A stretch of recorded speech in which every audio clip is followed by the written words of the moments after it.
Hello and welcome to another City Voices spirituality group. And today we have a guest, Amanda, who's going to speak on the philosophy of anti-natalism. And soon she will be a doctor with a dissertation about the same. What? No, Well, we don't know that yet. of course you will.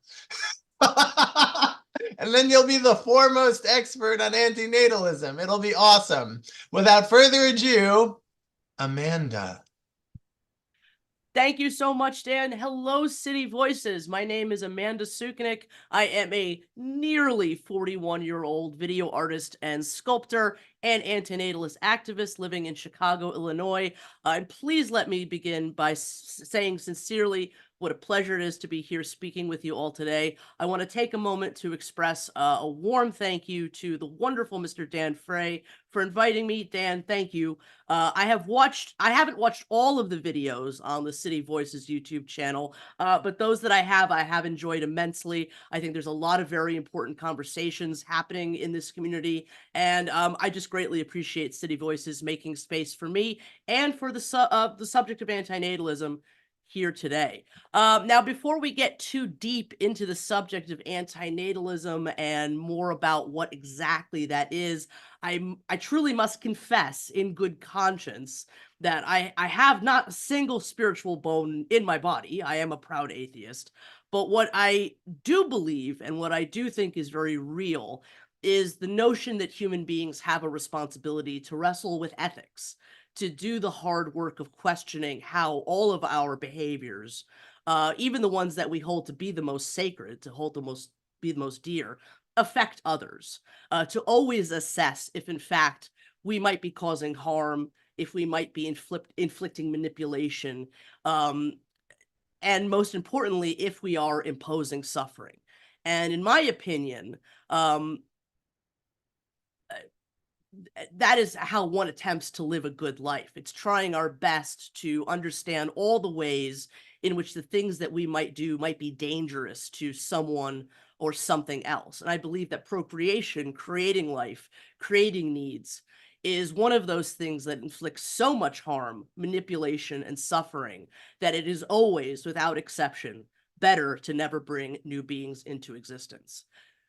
So let's back up a little bit. What is antinatalism? How do we define such an idea? Well, one of the first things that you will learn very quickly about antinatalism and antinatalists is that antinatalism and antinatalists come in a wide, vast, colorful spectrum of types and motivations, and few of us can agree on much of anything. So, be that as it may, it's only actually extremely recently, and I mean literally within the last few weeks, that antinatalism has become an official word in a real English dictionary. The Cambridge Dictionary now defines antinatalism as the belief that it is morally wrong to have children, or that people should be encouraged not to have children, which, as a definition of the idea, is, well, not perfect, but it's not horrible either. I campaigned for years to have the word added into the English Oxford Dictionary, so hey, beggars can't be choosers. Wikipedia once defined the idea as antinatalism, or anti-natalism, is a philosophical position and social movement that assigns a negative value to birth. And I think, put in its simplest terms, it is the idea that procreation is unethical. It is a critique of procreation. And why unethical? It is unethical because when we create new lives, we create the potential for harm. We put the beings that we are supposed to love and protect most in harm's way and expose them to totally unnecessary suffering, suffering that did not need to be created outside of serving the already existing needs of the already existing. Yes, it is true that life is many things. There is love, there is joy, all of those things are certainly real. But what an antinatalist believes is that it is the suffering that has the most value weight. And so we put these new lives in an incalculable number of risks of a poor quality of life, the chance that they may do harm to others. We create desires, needs, most of which will never be satisfied in one's lifetime. And we do all of this without consent, not that it could be asked of the unborn to begin with. In addition, we impose a mental imposition onto our children. We impose upon the young the notion that in order to obtain sufficient and satisfactory meaning in their lives, they themselves must also become procreators, or else. And so the question that normally arises when one finds out what antinatalism is, what an antinatalist is does this mean that someone like me wants human life to go extinct? Are antinatalists pro-extinction? And here we come to one of the biggest things that antinatalists can't seem to ever agree on. Some would say no, though where and when and who they think should continue to procreate usually remains a mystery. Simply put, yes, there are conditional forms of antinatalism that would allow some forms of life to continue. I myself, if I am to answer this question, the answer is yes. I believe that the peaceful, voluntary extinction of all humanity through an act of collective non-procreation would be the most desirable outcome. We should go extinct. And in fact, my antinatalism does not merely extend to human beings. I am what's called a sentiocentric antinatalist, or a reverse biocentric antinatalist, which means that the existence of anything that either has or might gain the possibility to suffer should be prevented. Humans, animals, the possibility of sentient machines, and beyond. So the next question that you might be asking yourself is, how the hell does someone find themselves coming to such an extreme conclusion like this? Why? And perhaps you might also be asking, how can a spiritual person relate to this? And all of those are extremely good questions. And I hope that I can shed some light on each of those today. For my part, I had always, from the time I was a tiny little kid, thought about there being something sort of inherently wrong with life throughout my younger years. But I couldn't seem to put my finger on what that might be. I loved monsters. I loved horror. These things seemed to be pointing to some truth about reality. Those things seem to be yielding some interesting clues. When a vampire bites a human, they themselves become a vampire, and that vampire creates more vampires, more victims. And this seems in my childhood brain to be saying something about creating new beings and the potential for suffering. And then there was Frankenstein and his monster. Did Dr. Frankenstein do an ethical thing in creating his monster? Do parents do an ethical thing when they create their children? These questions that these stories pose seem very clear to me, but others around me didn't, couldn't, and wouldn't see any of that as well. And so I did my best to ignore those thoughts and feelings. Many years later, I would become a YouTuber. I've been making YouTube videos since around 2008. And in 2010, I had a major epiphany when I discovered people making videos on the subject of antinatalism. This revelation, finding this idea, finding this word, was more than a eureka moment for me. A button, a big red button perhaps, was pushed deep within my mind. Intellectually, artistically, I became incredibly inspired. And 14 years later, I have now made thousands of videos on the subject, a movie by the name of The Ethalist. I'm the host of the Exploring Antinatalism podcast, which is a show that has been running for 5 years now. And I have in recent times collaborated heavily with the wonderful Finnish philosopher Matti Häyry, and together we have created 2 shows, Mechanized and Hanki Kanto, Falling into the Antinatal Abyss, as well as co-authoring an academic paper together called Imposing a Lifestyle, a New Argument for Antinatalism. And in April, our book, Antinatalism, Extinction, and the End of Procreative Self-Corruption, will be released through the Cambridge University Press Element series. Antinatalism has become an inseparable and beloved part of my life. Within this book, and as other antinatalist philosophers and historians like the great Karima Kerma have pointed out, Matti and I demonstrate that antinatalist-like thinking has indeed been with humanity since very ancient times. Traces of it can be found in papyruses of ancient Egypt, and whispers of it can be found all over Greek philosophy. The wisdom of Silenus, perhaps being the most seminal example, part of which I will quote now. For a life spent in ignorance of one's own woes is most free from grief. But for men, it is utterly impossible that they should obtain the best thing of all, or have or even have any share in its nature. For the best thing of for all men and women is not to be born. And as time went on, this notion found its way into all types of religions as well. Buddhism, perhaps even Taoism. To quote the Talmud, it would have been preferable had man not been created than to have been created. And even in the pages of the Bible itself, for instance, Luke, for behold, the days are coming in which they shall say, blessed are the barren and the wombs that never bear and the paps that never gave suck. Or perhaps Ecclesiastes, and I declare that the dead who had already died are happier than the living who are still alive. And better than both is the one that had never been born, who had not seen the evil that had been done under the sun. True, none of these examples are a one-to-one comparison with what we would consider contemporary antinatalism today. And yes, each of these examples carries something that may point to some specificity or a particular circumstance. But regardless, the whispers of anti-procreative thought are there nonetheless. And within the history of Christianity, these antinatal convictions would continue. A great many of the early Christian Gnostic sects were, in fact, against the idea of having children. The Encratites, the Manichaeans, and the Cathars all exhibited antinatalist-like behavior that could easily be identified as historical antecedents, or as it's sometimes called, proto-antinatalism today. My point in all of these examples is to drive home the point that though antinatalism and extinctionism may seem like abhorrent, ludicrous ideas, they are in fact a part of our shared history, the history of philosophy and religion, and notions I believe that anybody can understand. Let us not forget that even Jesus Christ did not have children. Today, with the dawn of contemporary antinatalism after the release of David Benatar's seminal 2006 book, Better Never to Have Been: The Harms of Coming into Existence, antinatalism is now a global phenomenon and a budding social movement in addition to a philosophical position.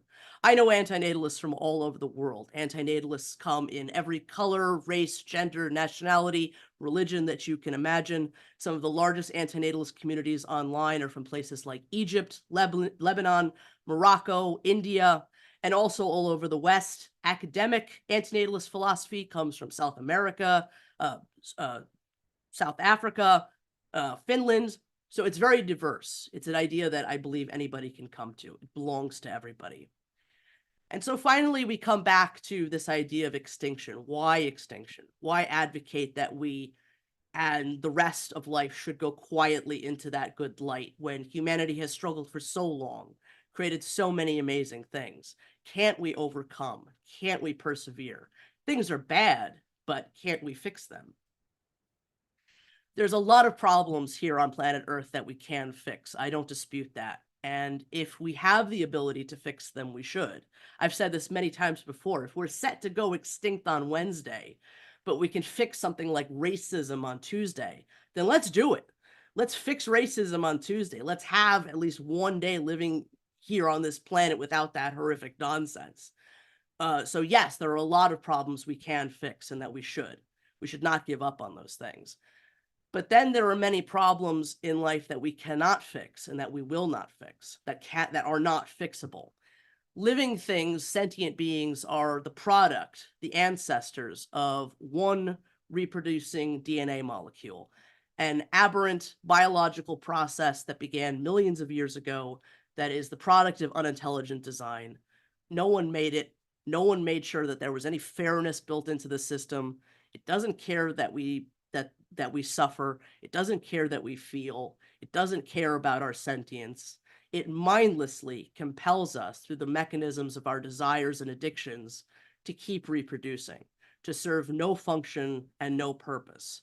It is a brokenness that creates waste in the form of suffering, and though it feels like it must continue, and that it is unthinkable for us to not be here, and abhorrent that we should take steps to undo life, we only really feel this way because we are addicted to it. And that's all it is. As we near my wrap up for today's speech, I just want to acknowledge that I know many of the things that I've said may be difficult, challenging, controversial, and hard to hear because they feel like negativity. They feel like losing hope. And for that, I do apologize. But I maintain that there are some very good things in this world to lose hope in. It's good to lose hope and abandon the idea that it is justifiable to roll the dice with someone else's welfare by creating them. We don't know who it is that we are creating when we procreate. And for the sake of one's own selfish desires and notions about life being good and something that is our friend, it's not worth it. It's not justifiable. It's not ethical to take that chance. And it's very good, positive, ethical, and empathetic thing to do to come to terms with the fact that many of the people we produce don't want to be here, don't want to be forced to stay here, and would rather not have been obligated to live just because we need them to exist. It is the right thing to do to invest in oneself, to live your life to its fullest instead of imposing it on someone else who may not wish to possess it. This is not about hatred. This is not about being angry at anyone or depressed. This is about prevention. This is about kindness, love. It's about protecting what is most precious in this world from harm. And that is the right thing to do, even if it comes at the cost, even if the cost of doing so is the end of the world as we know it. Once again, thank you so much for having me today, and thank you for listening. It's been an honor to speak with you all. Thank you. All right, that was amazing. Now I'm going to change the view to gallery. All right.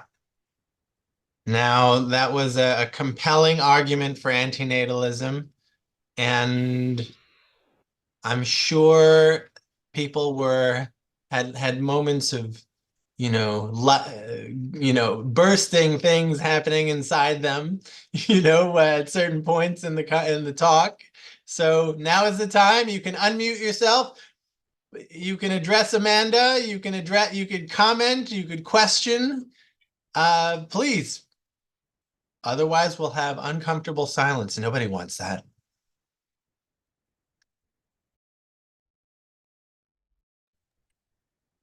Even the silences are pregnant, huh?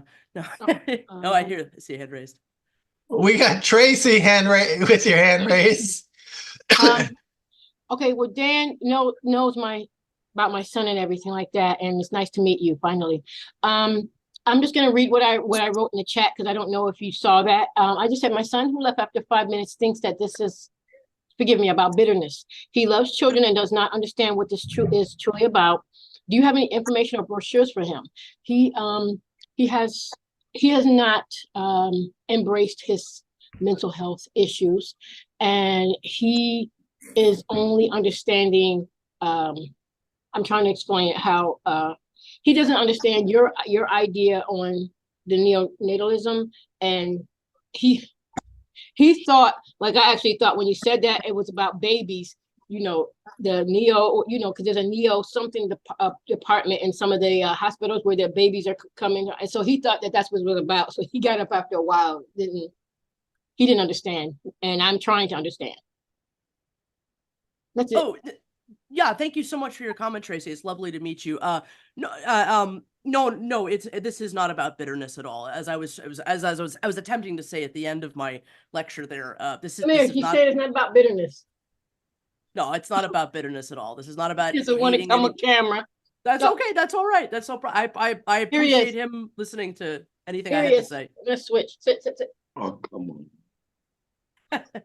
Hi. Say hi. Hello. Hey, it's very nice to meet you. How are you? Just repeat what you said. Just repeat what you said. Certainly.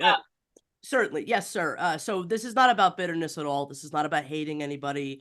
This is not about being angry at one's parents. This is not about anything of the type. This is basically just making an assessment of the fact that, when we create people, we do create the potential for a lot of suffering. And we don't really do that for any good reason. We may have desires through cultural, you know, our culture wants us to have children. Like, we're told from the time that we're tiny that it's the right thing to do. There's sort of nothing negative about it. It's the height of success and joy. And antinatalism at its very core is questioning that. Because when we create somebody, you know, it may be fulfilling our need, but we're creating needs in that new person that may never be filled and that they might not be very happy to have. So that's what this is about more than anything. It really is about trying to make a more compassionate decision for the benefit of those we create, not our benefit in creating them. Well, I know from experience, there's a couple of places, and I don't have kids personally, but I do want kids someday. Mhm. And I just haven't found the right person because I've been focusing on taking care of what needs to get done with my mom and everything like that. So Yeah. I'm just the person that has been around a lot of different places, been to a lot of different places, has a lot of different experience and knows that there are people that are out there that will help you, especially if you do have kids.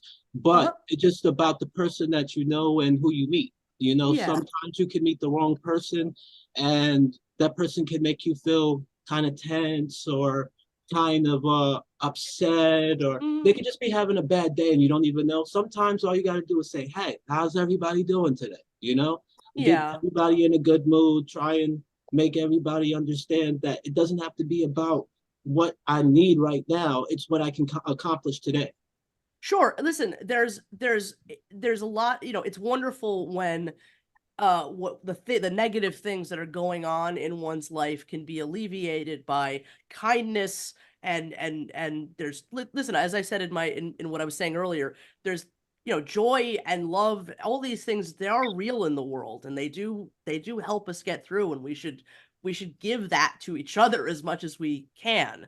But there is lots and lots and lots of problems in this world. There's lots of suffering that cannot be alleviated through any of those things. And the fact of the matter is that when we create somebody, we're creating those problems. We're starting those problems for really no good reason. There's no reason to create a new person that needs a hug, that needs joy. The living, those of us already here, we need those things. But before we exist, we're not in need of those things. And we're definitely not in need of to suffer. So this is about not starting negative things in the first place, and just recognizing that before existence, there's nobody there in need of anything. Now, Barry, I nobody. believe you you're waiting to say something. I do agree with you what you were talking about, but it's kind of like who's going to carry your legacy? Because somebody's going to have to reproduce to carry your legacy about what's going on, about not reappropriating stuff like that. So it's like it has to go on to a certain thing. It has to continue. It's like a cycle. Well, I know it feels that way. Yeah. I'm not looking to continue a legacy or my bloodline. Okay. Those I'm here now, right? Like I already exist. So while I'm alive, I have some utility, right, in speaking to people and trying to make them understand what I am saying.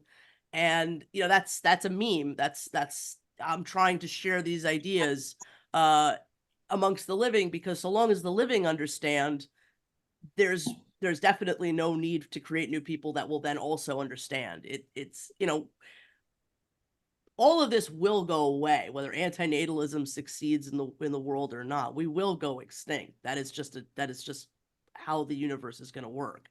But the quality of that extinction, you know, is what matters to me. You know, natural extinction is not such a good thing. If we can just get people to sort of understand that there's no need to create new needs, that there's no need to create new people, we can avoid all of that. We can avoid all of that, you know, really negative circumstance by just not producing each other and, you know, voluntarily going away. And there's just, listen, I'm an artist. I'm a toy collector. I love a lot of things in life. You know what I mean? It makes me sad to think that one day it's not gonna be here anymore because I'm addicted to it. I'm a human. I'm alive. To be alive is to form these sorts of addictions. So it is very sad. I think when you're an extinctionist, part of your life does carry with it a sense of mourning. I do mourn for these things, but those are for me to mourn as a living thing. They're not for me to try to pass on to the next generation. The next generation doesn't need any of that. So would you agree for a person medically that would sterilize a woman where she couldn't have kids? Would you think that's possible? Would that be a good thing to do? Well, So that wouldn't be appropriate? I think that it's a good thing to make those options available to women. Okay. I'm not suggesting that we forcibly sterilize women. Right. But I think that women and men should have the option of being sterilized if they choose to. And Okay, that option gotcha. is not open to most people. Right. All right. How about Daniel? You unmuted yourself. Do you have Thank something you. to say? Yes. Well, hello, Amanda. Thanks for coming on. And this is the most unusual topic I've ever heard. But it got me to thinking a few things. I do acknowledge that you are right in the sense that there's so much suffering in this world. I mean, we hear about that. We hear about other good models, but there is tremendous suffering for all sorts of reasons. And it's created by man, quote, man, who exaggerates the need for money and power and advantage and all these isms that are very bad. So that exists. And I wish there were more emphasis on the positive stuff. Mm-hmm. But generally what makes more news is, oh, this one was killed. This one was a racist attack. This was an anti-Semitic attack. So this just so much of the suffering. And then I can personally relate to this because I suffered a tremendous amount in my childhood because my parents, God forgive me, they just were not fit to really raise me and my sister the way they were. And they were not healthy in their own life. They didn't work out their own conflicts. So they put that a lot on me. I suffered a lot. I still suffer. However, I've tried to make a life for myself, and there are a lot of positives in my life. So I think things can be turned around. So with all that, I kind of agree with you that, you know, you don't have the choice. If you're born, you're already born. It's too late, and you're going to have to face the difficulties in life. However, I always said that I had wanted children myself. It didn't work out that way. I'm not attached to anyone. I'm not married, no children, which I regret, you know, because I'm alone a lot. And I wish that I had had a positive family in the past. And because I didn't, I wanted to create one of my own where it would be happier. But as I said, that didn't happen. So there's just a lot of pluses and minuses. You know, I'm not against, you know, people having children, but they ought to, you know, be sure that they're on steady ground before they do procreate. And a lot of couples just don't think. They're irresponsible. They're not ready. They're too young. But there are, you know, other couples who are mature and they have the positive intent, the way I would put it, that they wanted to create a better life than they have themselves. That's just a reaction. There's no questions. No, thank you so much, Daniel. I really appreciate everything that you said. Thank you. Sure. You know what? By the way, I'm formerly from where Dan Frey is. I was from Queens and Brooklyn, but I'm now in Chicago. So excellent. I'm in the South Side. Are you in the suburbs or city? No, I'm right by the Loop. So by the Loop, okay. Part of the city. Yep. Yeah. Okay. Well, but I am also originally from New York, Long Island. Right. All right. Barry, hold on. Okay. We want to give people a chance who haven't spoken yet, but Gotcha. we'll get back to you, Barry. Okay. How about you, Lauren? Yeah.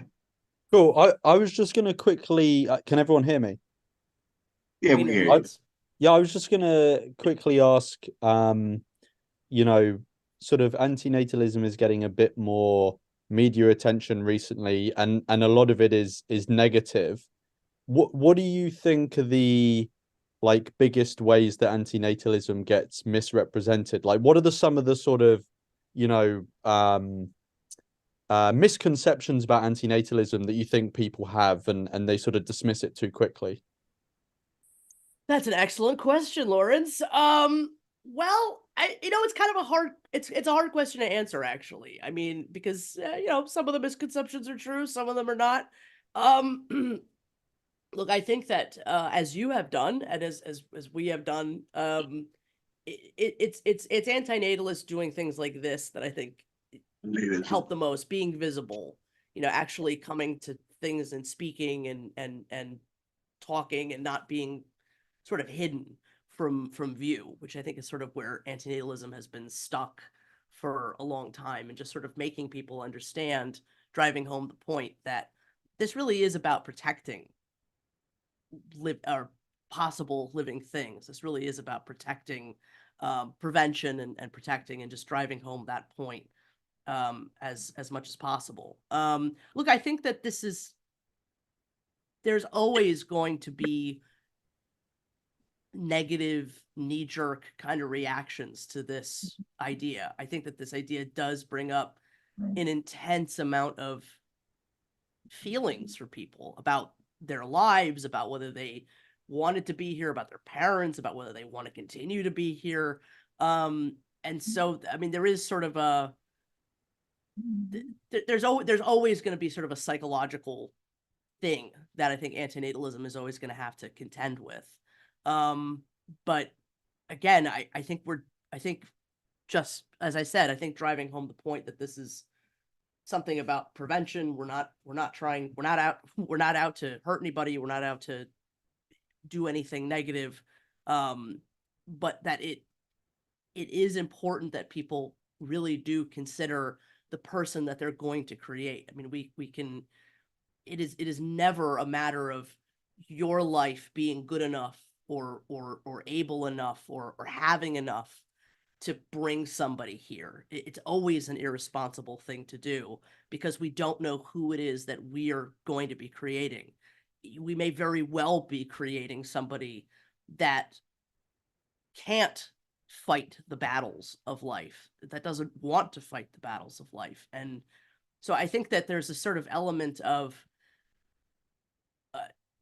seeing the unseen person, in considering antinatalism, and I also think that, kind of based on what Dan was saying a little bit, is that, I mean, by creating new people, we're sort of throwing the already existing away, right? Like, there's already so much need here. There's already so many people here who are lonely, we need each other. And like, we should be there for each other, rather than making new people that then, starting, that then start all those needs all over again. So I think that there's an element of antinatalism that is about embracing humankind. Well, not just humankind, as we know, it's embracing the life that's already here. And I kind of can't think of anything more positive than that. I mean, I just think that there is so much that is so positive about this. And if we can get people to understand that, I think this thing will go far. Very interesting. Kira, go ahead. Hi, Kira. Hi, Amanda. I think you're an incredibly important voice. I hadn't heard of this, and because almost everything else is somewhere on the opposite realm. Yeah. I just think you're an incredibly important voice. I mean, I don't know. I mean, I'm just going to think about what you were saying. I mean, I tend to, now at my older age, I tend to think that, so many things are more gray area. I mean, anything in any realm, so I'm going to try to think about what you said. And do I think a more gray area approach makes more sense to me? Incorporate what you said into, or maybe not. Maybe, what you said might make, I don't know. more sense. But I also wanted to ask you, are you talking about humans? Or are you talking about... No, I know, I did, because forgive me, Kira. Please go on. No, I know. No, I mean, people have said that, said things in this meeting already, like the common knowledge that humans are the only species, that we take more than our fair share and stuff like that. I think, well, if just humans maybe didn't exist, maybe things would be better, but I don't know if that's true or not either. So yeah, I'm wondering about what you think about that. Yeah, absolutely. Kira, thank you so much for your question. And I so apologize for interrupting you. I didn't mean to. But no, so I think that primarily antinatalists are talking about human life. That is the most common, kind of antinatalism that you'll find. It's called anthropocentric antinatalism that only deals with human procreation, human extinction. But there are many different types of antinatalism. There's sentiocentric antinatalism, reverse biocentric antinatalism, anti-AI natalism.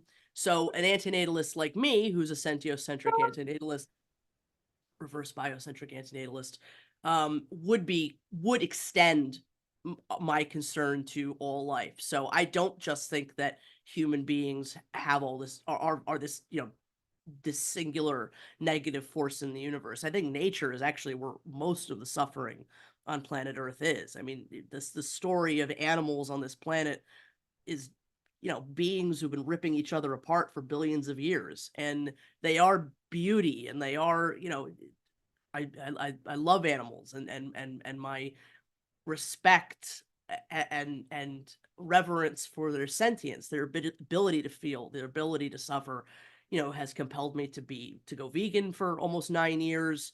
I think that human beings do have a responsibility to try to intervene in their lives to eliminate their suffering to as much of an extent possible. I'm somebody who thinks factory farming should be abolished. I think we should intervene in nature, and I also don't think that sentient machines, if that's a possibility, should be developed. There are people that want to, frankly, invent forms of suffering hitherto unknown by putting them in mechanical beings, by putting sentience within mechanical beings. Now, we may be very technologically far off from that, but it's still a possibility, and it's still a desire that that individuals do have to see be developed in this world. And I would be against all of that. I feel like now let's hear from forgetting a piece of your question, but I hope that answered it. If not, I'm happy to keep going. Thank you. Now, I love to, poke at the people who haven't spoken yet, who remain silent. So let me poke at Tanisha Copeland. I didn't expect you here, Tanisha. I'm so glad you're here. Do you have any reaction to Amanda's talk? Hi, Tanisha. Oh, excuse me. Hi, Dan. Good to see you too. I was able to make it, so I'm really glad actually that I was able to be here. I guess I'm just still gathering information because I see both sides, Amanda, of where you're talking about. As I am a mother, I am a mother. I have 3 children, and I have 1 grandchild, and I think that the kind of, I guess, seeing it from different points is that the creation is inevitable because, like, sometimes people just don't have the knowledge about things. And I was a teen mom, and I didn't have any knowledge whatsoever at all of what the world had even in store for me, as to be able to say what the world is going to have in store for my children. And as a 14-year-old parent, I'm a kid myself, and I'm still dealing with the traumas of things that have happened from in my childhood, and because I am still a child, and now I am a child raising a child who now has parents who are children, and who is going to bring this into that's my child who did have a child who now has this to base his parenting experience on to give to his child. Now, luckily, through the energy, through existence and everything, my children they've had lots of suffering. They had teen parents. I mean, it's just inevitable that no one has, not many people are going to have teen parents and a luxurious experience. No, they didn't. There were lots of rough things that we went through, and like I guess always in my mind, I've thought, like I really don't want, not that I don't want them, I want them to be able to do whatever they want to do. That's always been my thing. And both of my daughters don't really have a desire to have children. And I know it is part of because of their childhood. And I've never pushed them to be like, okay, well, no, I need to have grandkids or anything like that. And people are always like, so you don't want to have kids? You don't want to have kids? Like, don't ask my daughters that. If they are fine with their existence, they are fine with who they are, and they want to build a life for what they have and be able to give back to their other people in their family, people that please let them be who they are. My son does have a son, and oh, it is like I always tell people if they could have gave you grandkids before they gave you kids, my goodness, it's so wonderful. I just have this unconditional want to give him everything of the best, make his life wonderful, want him to never know any of the things that his parents, his aunts, and had to go through or whatever for him to be here, that he knows nothing but love, knows nothing but, just able to grow. And it's kind of like it fights with me on the side of, there is the possibility that the children I had, everything could have went wrong. Everything they had more than enough suffering. They had enough suffering for 2, 3 children, and everything could have went wrong. And I still don't know where it'll go from then. And as I contemplated suicide many times throughout my life because I did not want to be here. I didn't see the reason for my existence. I didn't see any possible reason for me to be alive or why I was created. But at this point in my life where I am right now, I'm happy to be here. I'm happy that I have my grandson. I'm happy that I have my children. I'm happy that my daughters want to choose what they want to choose. I'm happy that my son chose to have my grandson when there was the option that he didn't have to. And I'm so overjoyed every time I look at my grandson's face that he is here. And that is like the one, if they ever say, what's one thing that brings you joy, that I never have to, anything that makes me sad, I'll flick through the rolls of my camera and look at my grandson. It's nothing but joy, but that is part of the selfishness within me because he brings me so much joy. Just him being here just brings me joy. But also knowing in the same fact, I was kind of I fought two emotions when I knew that he was coming, is that he's going to go through so much pain. It is inevitable in this human life that he is going to suffer. And I wish that I could do everything in the world to make that not possible, for him not to suffer. But I'm always not going to be here. It's not possible for me to be by his side. And even if I was by his side, something could happen, right there with me holding his hand, and he could suffer. So I cannot stop his suffering, but I'm so happy and joyful that he's here and that he was able to be born. But I also see I don't want him to suffer. And that's the part that like hurts me so much. Even, when you have little babies and they have colds, and it's like, I don't want them to suffer through this cold because I know that you don't know how to tell me how to help you or what's going to make you better. But I'm going to do everything for you to make your life better. And some people aren't given those opportunities. And I'm glad that I'm here now because my whole, I feel like my purpose and my journey in life is that I went through all the bullshit so that I have this ability now to be able to go back to teen moms or actually kids before they become teen moms and step in and say, hey, let's not go down that path. Let's not do this. Let's love ourselves. Let's create within ourselves. Let's be bigger, and then be able to have that decision to be like, okay, do I want to be able to have kids, or do I just want to be able to focus on myself? But like my whole mission is to be able to go back and try to help them. So I went through everything and I had all those experiences so that I can teach someone else. But I want you to be able to say, hey, do you want to be able to have children? But before you do that, make a sound decision, because I never had the opportunity to make the sound decision, because that's the thing that you're supposed to do. You're supposed to have kids, but I didn't, because I'm supposed to have someone to love and who loves me. And, so I guess that's just my comment. Tanisha, beautiful. Thank you so much for sharing your story. It's extremely candid and you're incredibly articulate. And I think so much of what you said is absolutely beautiful.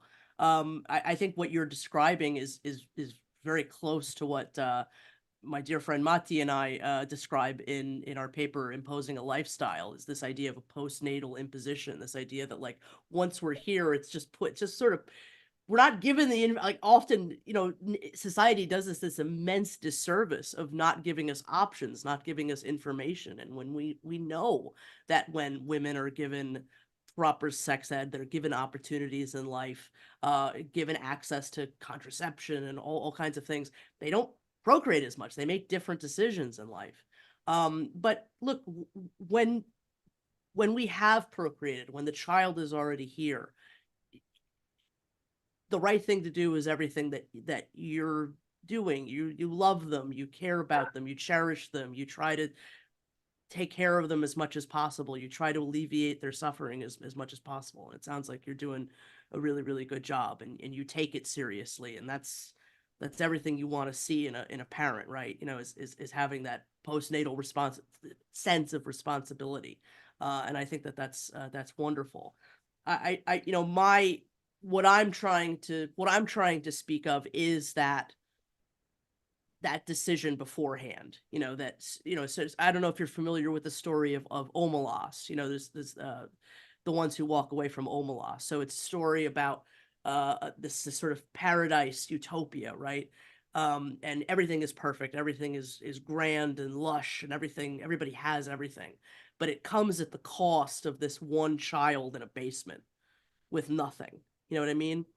And that's sort of a good metaphor for procreation, I think, that when we create somebody, we may very well be creating somebody that ends up in Omelas, up above, having everything in this. It may go perfectly, but through procreative lines, through this process, through this rolling of the dice, we may very well end up creating somebody that ends up in the basement. We may end up creating the Omelas child that ends up having to pay for all of the, incurring the cost of everybody else's positivity and ability to prosper. And they may be paying for that in a currency that they can't possibly afford. It's a debt written in their blood in the form of their own suffering. And that's what I'm trying to prevent, because I don't think that anything is worth that. And as far as we the living, when we're here, it's incredible if we can overcome, if we can as you have done, you have triumphed. You know what I mean? And these are beautiful narratives that sometimes the lucky of the living can succeed in. We can overcome, we can traverse incredible boundaries and adversity, and I love any example of seeing that. But the fact of the matter is, that's not everybody's story. There are the Omelas children. There are the children in the gutter, in the basement, that never end up with a good story. And again, I can't think of anything that justifies creating that circumstance. So sorry, I'm babbling a little bit, but Tanisha, please, thank you so much. It's a pleasure meeting you, and it's a pleasure hearing your story. Thank you. So in pursuit of the quiet ones, all right, there we go. Please tell us your first name, Mr. Antinatalist. Yeah, my name's Tejas. I just wanted to add to what Amanda was just saying. After Tanisha, I'm sorry, I'm saying your name wrong, spoke.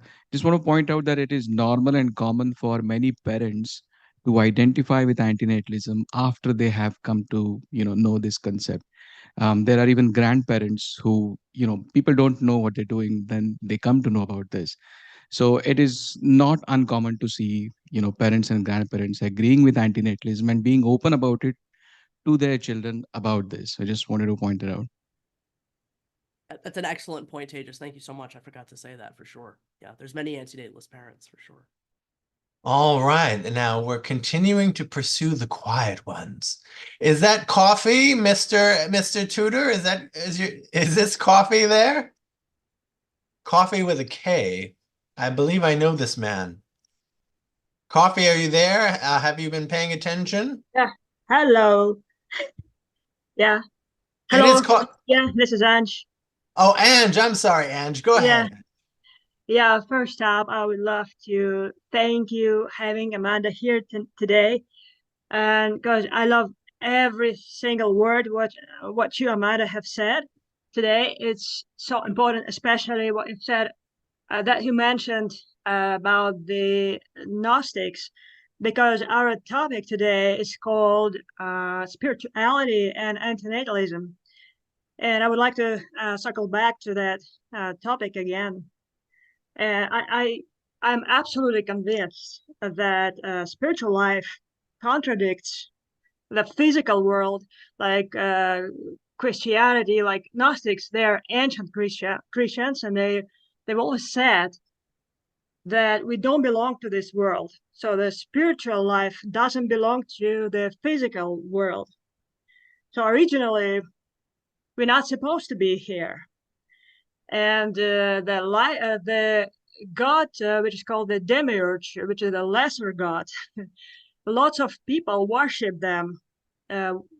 Whatever religions they believe in, they worship. They worship the demiurge because they're all natalists. But that is the god of matter and the god of the nature, which causes sufferings always. So that, like the Gnostic Bible says, that everything was mixed with the matter and physical substance of a different nature that we don't belong to, and a spark of the eternal spirit. Absolutely contradicts to the matter, like I've told right now. So that's why that kind of war will never end. That's what I think. So I mean that spirituality and antinatalism, that is all about the same thing. That's what I think. And the true Christianity and the true spiritual belief teaches about never being born. That's what I think, because our true life is spiritual. Never to be dead, be eternal, be happy, be joyful. That's what I mean. Thanks. Angie, thank you. Yeah, thank you so much for that. The subject of Gnostic, Christian antinatalism is absolutely fascinating. I think you might enjoy my upcoming book with Matti Haire, actually, because we speak a lot about that. And yeah, I mean, we would not, as I think I said in my lecture, I mean, we would not really be able to make a one-to-one comparison with contemporary antinatalism and what exists as Christian antinatalism or Gnostic antinatalism or Gnostic Christianity, but there's definitely overlaps. I mean, there's definitely this historical antecedent, and one of the things that we talk about in the book is that August of Hippo, who was a seminal Christian, he, in his earlier days, he was a Manichaean. He was a Gnostic Christian, and he believed in we think anyway, he believed in not having children and not eating animals and the things that Gnostic Christians believed in. But the Gnostic Christianity became so I mean, it was you were only a Gnostic Christian under immense threat of being murdered by the Catholics, after a while. And so August of Hippo lived in terror the rest of his life, of the church finding out about his Manichaeanism, and was responsible for sort of changing the narrative of Christianity to significantly, and that's a big piece of what our book covers.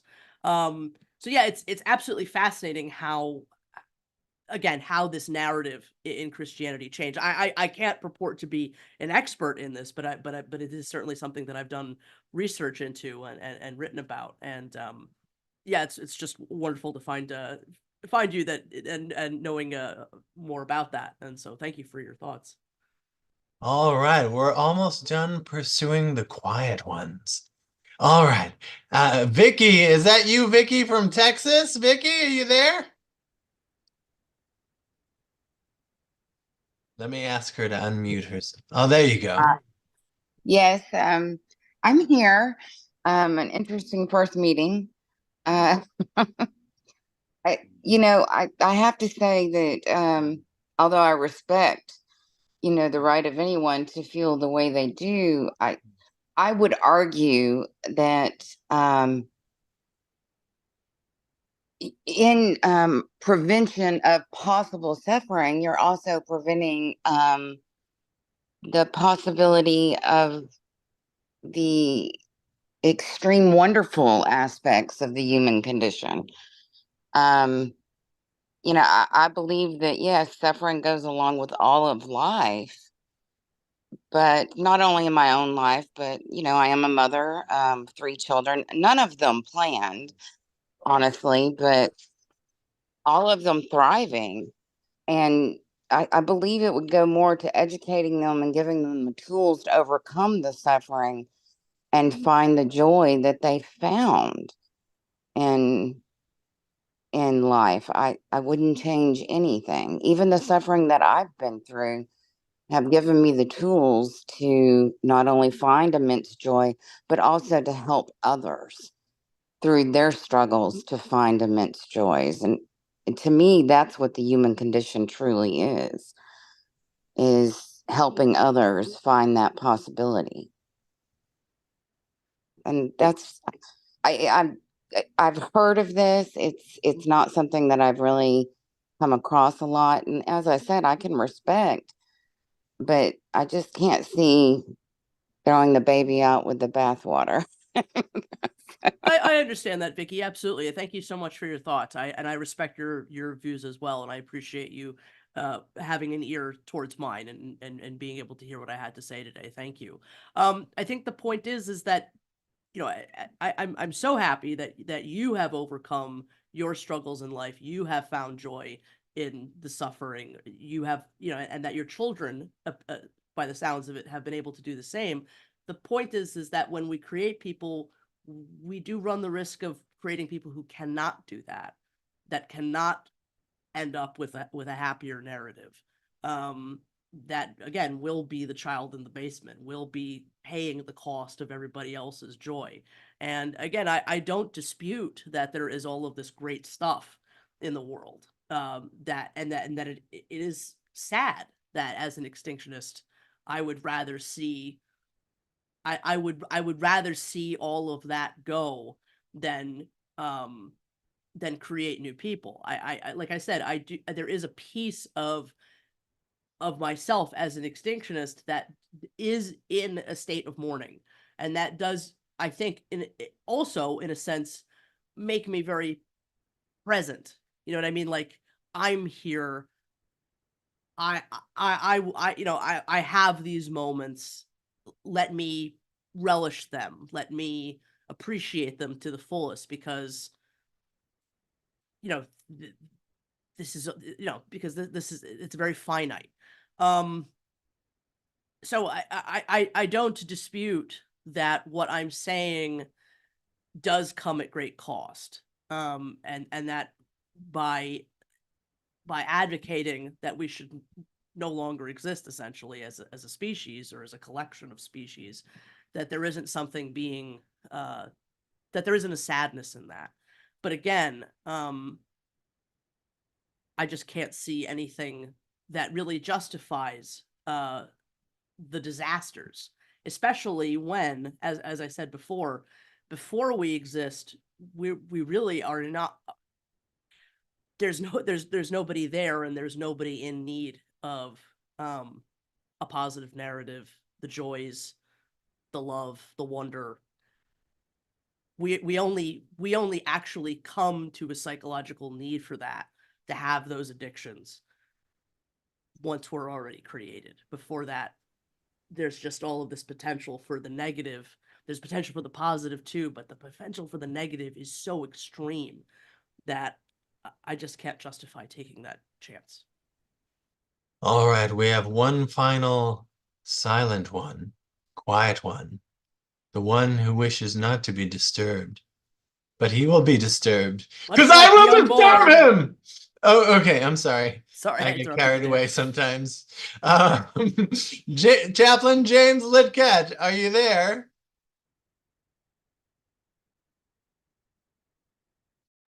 Yes, I'm here. Please speak your piece, but chew before you speak. Amanda has Hi, left me James. speechless. How are you?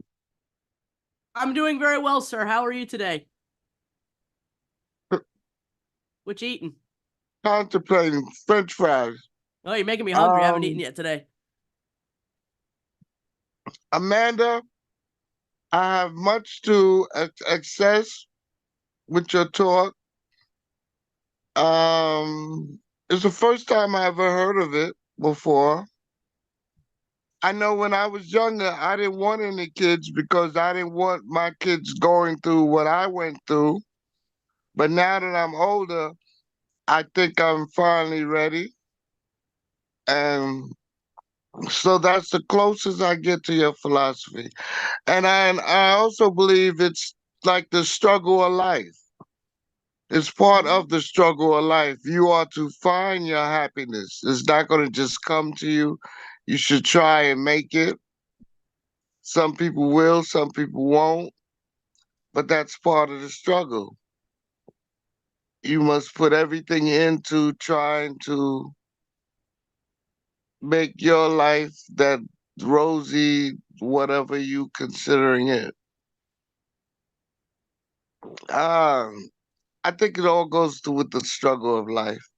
Amanda, I'm speechless. I'm You sorry are, about that, James. Listen, James, you sound like you're a man with a lot of love to give, with French fries to share, and those are all good things. I think that look, I think there's all kinds of people on this earth who need you. You know, there's no need to create somebody new to give that to. There's all that's of good. humanity to embrace I with like what that you have. side of it there. I like that side of it there. And so many people here do need help, Yeah. but I don't know if I'm ready to go with the not bringing new people Yeah, here. I understand that. Hey, listen, Mhm. when I first discovered this idea, right, I didn't actually make content about it or talk about it with anybody for a full year because like I wanted to be sure. I needed time to think about it. I don't think that this is an idea to rush to. So, I really just everybody here. I just really appreciate that now anti-natalism is an idea within the mental intellectual marketplace of ideas within your head. That's all I really am asking for. It's just it will have You've it's done that, yeah. Amanda. I'm just really I, appreciative of everyone thinking about it. So that's all I I will ask, be and thank you, thinking James. about this for many moons. That I guarantee. Excellent. Thank you. Excellent. Now, Barry, do you still have something on your mind, Barry? We're circling back to you. Oh, wait, Oh, you unmute, muted, unmute. Barry. I work with a lot of people. I went teenage pregnancy classes, and they'd be like 13 and 14 and pregnant. You go to the social service office, you see girls like 15 and 16, and they had like 2 and 3 kids with them. I will wonder, why would you do this to yourself? You're not always getting food stamps and getting down. You want the system to take care of you because you couldn't take care of yourself. And people like that felt they shouldn't have kids and stuff like that. It just didn't make any sense to me. It was unfair to the child to be put in that situation. He had to go to be raised on welfare because his mother had no money coming in because the choices she has made. Because I had 3 daughters. It's like I raised 2 of them on my own and stuff. And my daughter came to that because she said, "What's our plan?" I just looked at her and said, "I'm glad you're here." But it's like, if I would have heard this before, I don't think I would have had kids at all.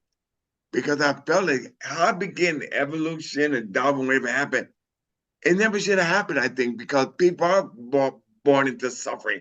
And what's the purpose of all that? It makes no sense of Christianity, but they believe. I mean, it just made no sense to me. That's what I struggle with. It made no sense The world shouldn't have been created anyway with people. It should have been left as it was, just darkness and void. Because we got a big mess on our hand right now. We're really doing. How do you straighten this out? Who knows?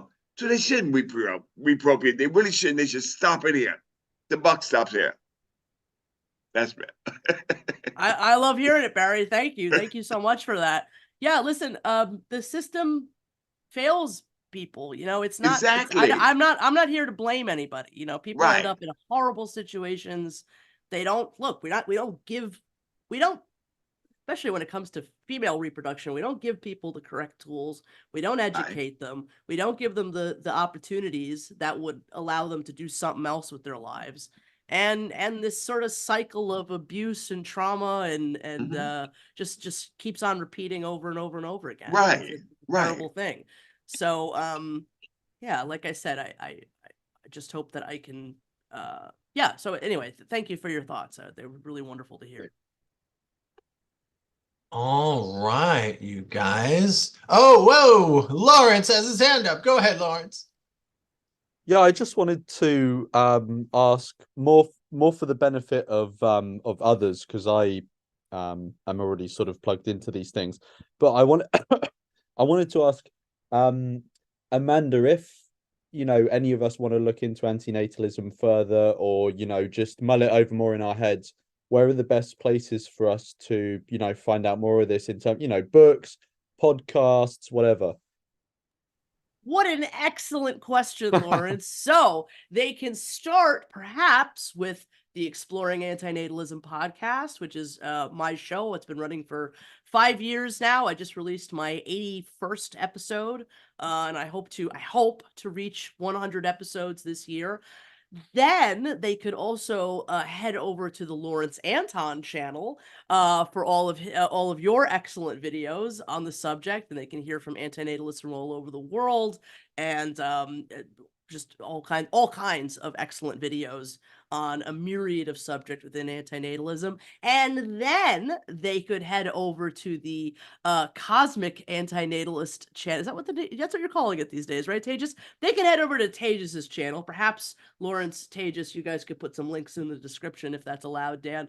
Because Tejas does something called Antinatal News, which is basically every week a news update on all sort of the new happenings in the world of the development of antinatalism as an idea and meme. And those are absolutely fascinating videos, doing the Lord's work, so to speak, by making those. So thank you to both of you. But also, and I'm sorry, I actually don't have any of the books in front of me right now. I meant to grab them, but if you are at all interested in academic philosophy, I highly recommend David Benatar's Better Never to Have Been, The Harm of Coming into Existence. And it's extremely important book. If anybody here reads Spanish or Portuguese, the work of Julio Cabrera, the work of Mati Haire, our book together is going to be out in April.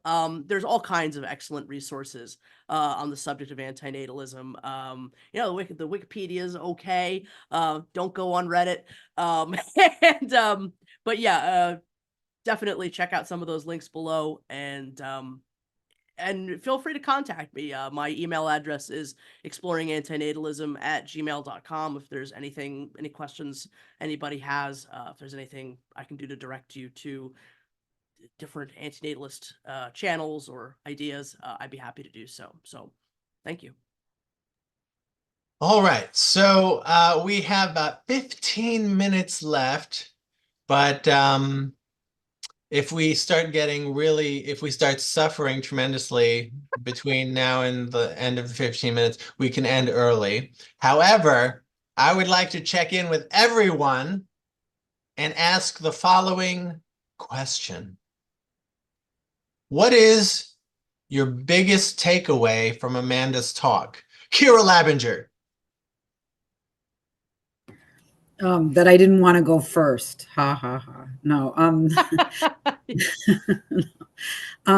My biggest takeaway is to think.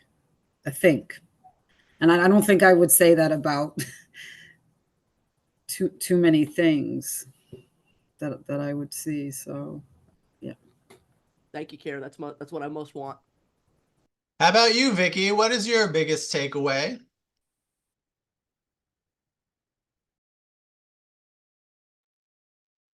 Vicky, you must unmute yourself. Vicky, please tell me you're there. I'm here. I guess my biggest takeaway is obviously respect for the fact of how much thought has gone into this, and appreciation that, you know, others can feel differently than I do. I still have a hard time embracing it, but definitely something to consider. Fair enough. Fair Thank you, enough. Vicky. Angie or Ange? Yeah, and well, my takeaway is that I got to know Amanda better today, and you guys are amazing. I'm so happy to be to be hearing and discussing today this wonderful topic. Pleasure to meet you. Thank you. How about you, Sandy Ellen Brower? Any takeaways from today's talk? I didn't understand it. Is there anything you understood at all, Sandy Ellen Brower? No. Sandy, what is your favorite color? My favorite, I got two favorite colors, fuchsia and red. All right. Now, do you understand something about that? Yeah, What do you understand about those favorite colors? because they're my favorite colors, silly. All right, all right. Sandy, if you were a healthy, robust person in your 20s, would you have children? Yeah, if I could have them, yeah.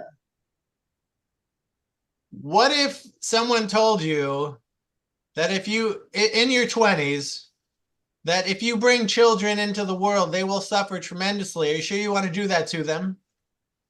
Then I wouldn't do it. Ah, thank you, Sandy.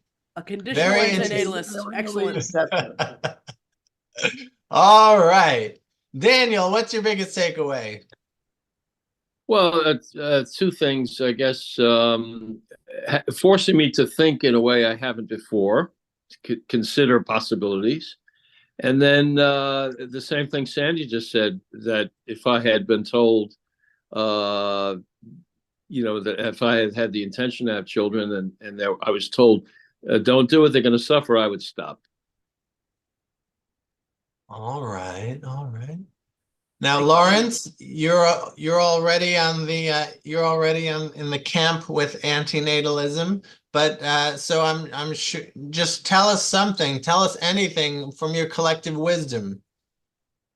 Well, the biggest thing I took away was just that, and I've experienced this in other places as well, is that even though often as an anti-natalist, you just assume people are going to take the idea really badly, and get called names, but that actually often people are very considered and people are much more open to it. You know, there is variation. There are, you know, sometimes you do get names held at you, but actually, by and large, people are either receive it positively, even if they don't totally agree, or they're just very interested. And today was another example which I really appreciated.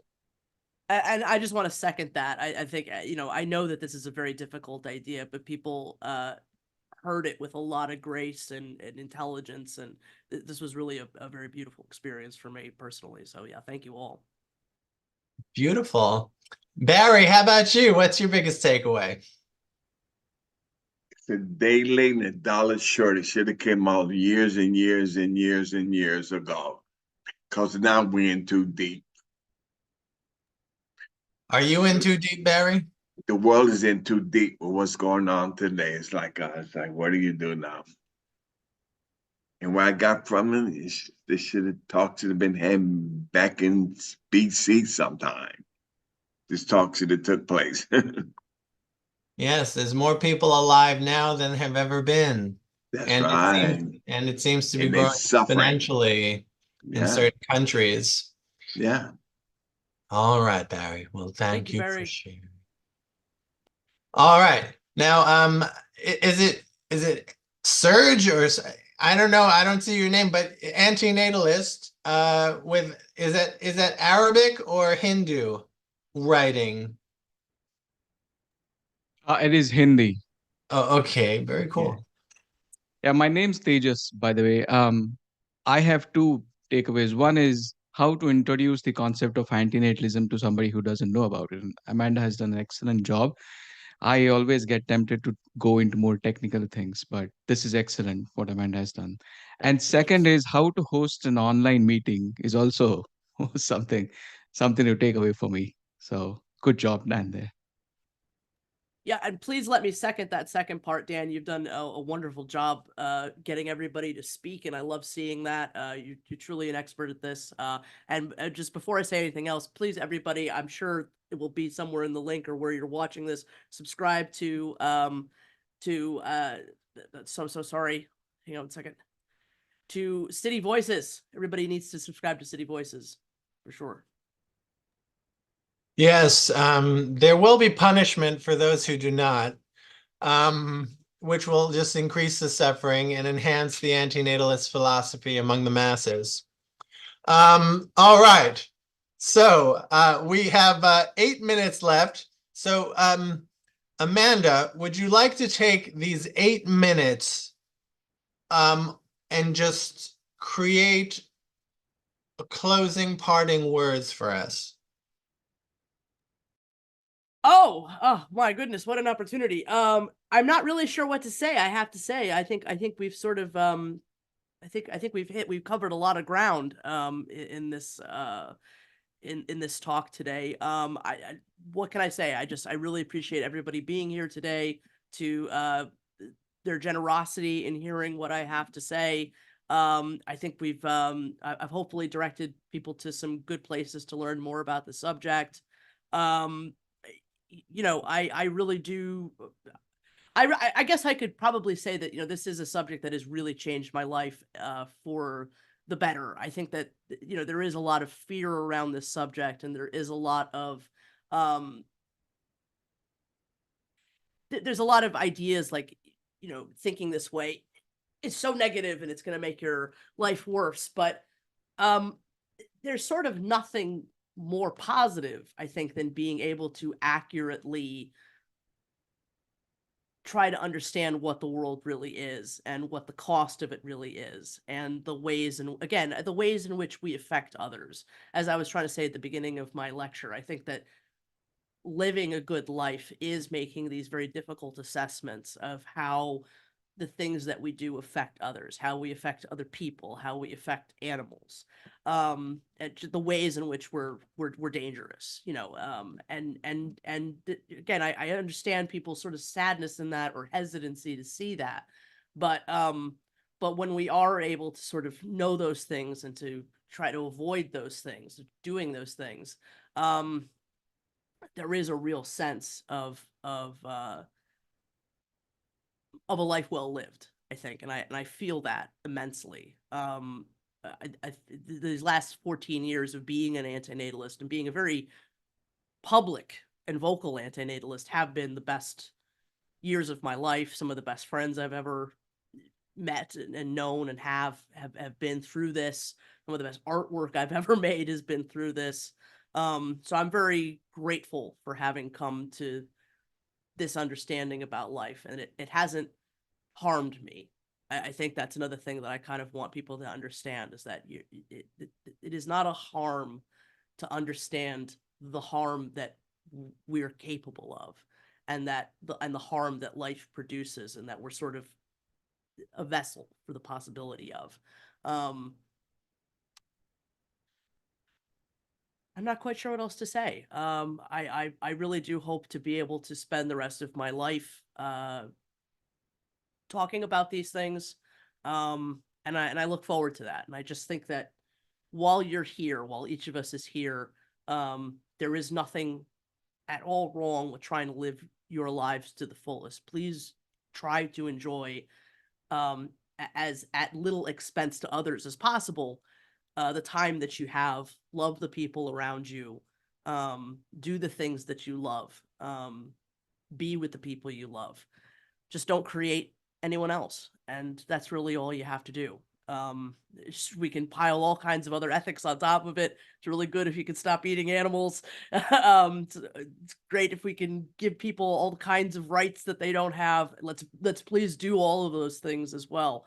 But the biggest thing that you can do, the most suffering that you can alleviate, the most suffering that you can prevent, is in not continuing to say yes to life. The job of the antinatalist is to give life the scathing product review that it deserves so that maybe people will stop buying it. And if I've managed to do that at all, then I've lived something of a good life.